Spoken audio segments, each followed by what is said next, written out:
Just a quick outro, because apparently I told you I wanted to make another video.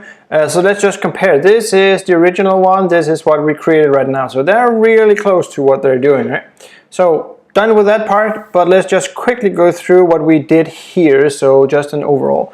We used VueJS to create the structure of our app or application here. We used the flex or the 12 column grids to structure everything.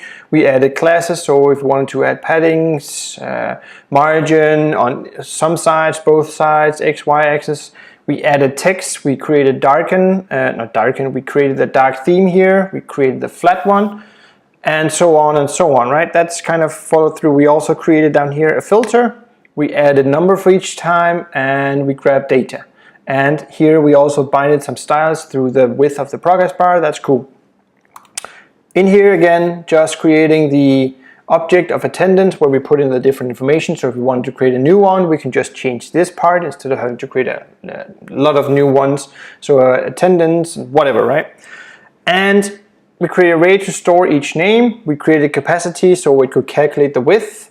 We created some form of validation down here for our form. So we needed to have at least one letter to type something in so Q could attend the party.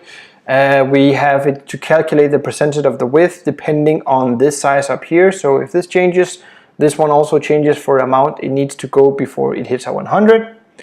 And the calculation is here for this. And then we did the computed one. So grabbing some already existing data, sorting through it, and then printing it out for us again. And then we did the filter part here for actually capitalizing letters. I know we could do this CSS, but just to illustrate, you can use filters to do these things. So that's kind of what we covered in these videos. And in the next series, we're going to be using the CLI, the Vue CLI, to create the next application instead of just doing the index, app, and CSS. So the next videos, we're going to install everything by CLI, and we'll have a ton of more files. But don't worry, I'll go through everything in that one, not everything, most of the important things into the folder structure and how everything works. And we're also going to be looking into components and so on in the next series. So see you in the next series, hopefully.